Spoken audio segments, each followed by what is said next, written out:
नमस्कार, सत्यदर्शन न्यूज मध्ये आपले स्वागत आहे. मी पायल शहा. एक नजर टाकूया आजच्या ठळक घडामोडीवर. मार्च महिन्यातही अवकाळी पाऊस.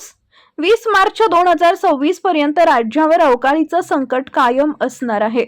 शेतकऱ्यांकडून रब्बीचे पीक काढले जात असतानाच अवकाळी पाऊस पडत असल्यानं शेतकरी चिंतेत आहेत. हवामानात मोठा बदल बघायला मिळतील. भारतीय हवामान विभागानं मध्य महाराष्ट्र, मराठवाडा आणि विदर्भात आज पावसाचा येलो अलर्ट जारी केलाय. यासोबतच काही भागात उष्णता अधिक तीव्र होण्याचा अंदाज आहे.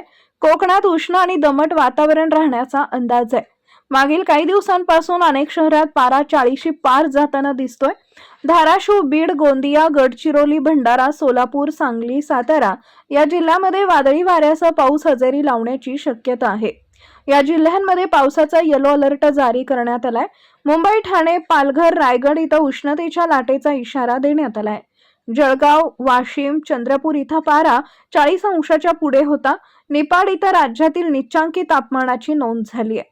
पुढील काही दिवस राज्यात पाऊस कायम राहण्याचा अंदाज भारतीय हवामान विभागाकडून वर्तवण्यात आला आहे. डिसेंबर, जानेवारी, फेब्रुवारी आणि आता मार्च महिन्यातही पाऊस होतोय. देशातील अनेक राज्यात पाऊस पडत आहे.